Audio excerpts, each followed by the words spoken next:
ദൈവനാമം വാഴ്ത്തപ്പെടുമാറാകട്ടെ. ഈ മനോഹരമായ പ്രഭാതത്തിൽ നിങ്ങൾക്ക് ഏവർക്കും എൻ്റെ സ്നേഹവന്ദനം. ഈ പ്രഭാതത്തിൽ നമുക്ക് ചിന്തിപ്പാനുള്ളതായ വിഷയം ഒരു കുടുംബം ശബദ ആചരിക്കുന്നത് എന്നുള്ളതാണ്. നമ്മുടെ ആപ്തവാക്യം എന്ന് പറയുന്നത് ആവർത്തന പുസ്തകം 7-ാം അധ്യായം അതിൻ്റെ 9-ാം വാക്യമാണ്. ആകയാൽ നിൻ്റെ ദൈവമായ യഹോവ തന്നെ ദൈവം, അവൻ തന്നെ സത്യദൈവം എന്ന് നീ അറിയണം. അവൻ തന്നെ സ്നേഹിച്ച് തൻ്റെ കൽപ്പനകളെ പ്രമാണിക്കുന്നവർക്ക് 1000 തലമുറ വരെ നിയമവും ദയയും പാലിക്കുന്നു.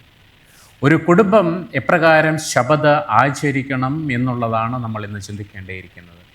പല ഭവനങ്ങളിലും കാണുന്നത് കുഞ്ഞുങ്ങളെ ശബദിനെ അതിൻ്റെ മാഹാത്മ്യം പറഞ്ഞു മനസ്സിലാക്കാതെ കൊണ്ടുവരുന്നതായ പല കുടുംബങ്ങളെ നമുക്ക് കാണുവാനായിട്ട് സാധിക്കും. ഒരു കുടുംബത്തിലെ മാതാപിതാക്കൾക്ക് മാത്രം രക്ഷ മതിയോ? കുഞ്ഞുങ്ങൾക്കും വേണ്ടേ? ഓരോ മാതാപിതാക്കളും ശ്രദ്ധിക്കേണ്ടതായ കാര്യം, തങ്ങൾ എപ്രകാരമാണോ ശബദിനെ വിശുദ്ധമെന്നും ശ്രേഷ്ഠമെന്നും കരുതുന്നത്, അതേ നിലയിൽ തന്നെ തങ്ങളുടെ കുഞ്ഞുങ്ങളെ അത് പഠിപ്പിക്കേണ്ടിയിരിക്കുന്നു. പല ഭവനങ്ങളിലും കാണുവാനായിട്ട് സാധിക്കുന്നത് വിശുദ്ധ ശബദിൻ്റെ ആരാധനയ്ക്ക് പോകുന്നതിന് മുമ്പായിട്ടാണ് പല കാര്യങ്ങളിലും അവർ ഒരുക്കങ്ങൾ നടക്കുന്നത്. അത് തീർത്തും തെറ്റായ ഒരു പ്രവണതയാണ്.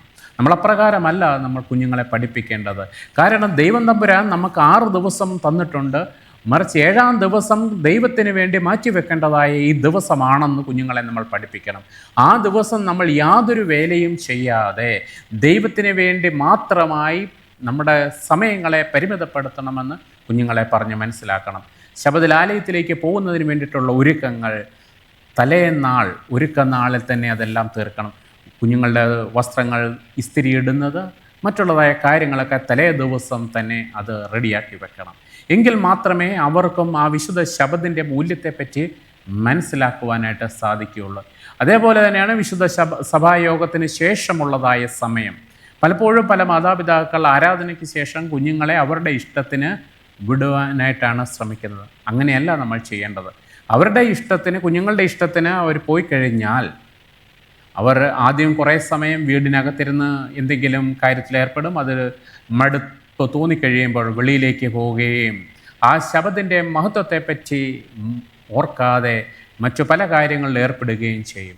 അതൊഴിവാക്കാൻ വിശുദ്ധ സഭായോഗത്തിന് ശേഷം ആരാധനാലയങ്ങളിൽ അവർക്ക് വേണ്ടുന്നതായ കാര്യപരിപാടികളില്ല എങ്കിൽ മാതാപിതാക്കളും കുഞ്ഞുങ്ങളും ഒത്തൊരുമിച്ച് ആ ഉച്ചയ്ക്ക് ശേഷം പ്രകൃതി ഭംഗി ആസ്വദിക്കുവാനായിട്ട് കടന്നു പോകാം. ആ പ്രകൃതി ഭംഗി ആസ്വദിക്കാൻ പോകുന്ന സമയത്ത് ഓരോ വൃക്ഷങ്ങളെയും പ്രകൃതിയെയും കണ്ടുകൊണ്ട് ഇത് ദൈവത്തിൻ്റെ സൃഷ്ടിയാണെന്നും ഇത് മഹത്തരമാണെന്നും ഇത് നമുക്ക് വേണ്ടിയിട്ടുള്ളതാണോ എന്നും കുഞ്ഞുങ്ങളെ പറഞ്ഞ് മനസ്സിലാക്കുക. തങ്ങൾക്ക് ലഭ്യമാകുന്നതായ ഓരോ അവസരങ്ങളിലും അതെല്ലാം ദൈവനാമമഹത്വത്തിനായിട്ട് ഉപയോഗിക്കുന്നുവെങ്കിൽ ആ കുഞ്ഞുങ്ങൾ ദൈവത്തിനനുരൂപമായിട്ട് വളരുന്നതായ ഓരോ പൈതലുമായിരിക്കും. അപ്രകാരം വേണം നമ്മൾ കുഞ്ഞുങ്ങളെ വളർത്തിയെടുക്കുവാൻ.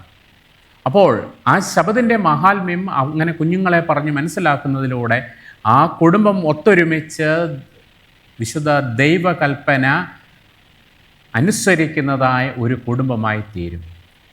അപ്പോൾ ഇനി മുതൽ നമ്മൾ ഓരോരുത്തരും നമ്മളുടെ ആരാധനയ്ക്ക് ശേഷം നമ്മുടെ കുഞ്ഞുങ്ങളും ഒത്തൊരുമിച്ചായിരിക്കണം നമ്മുടെ പ്രവർത്തനങ്ങൾ.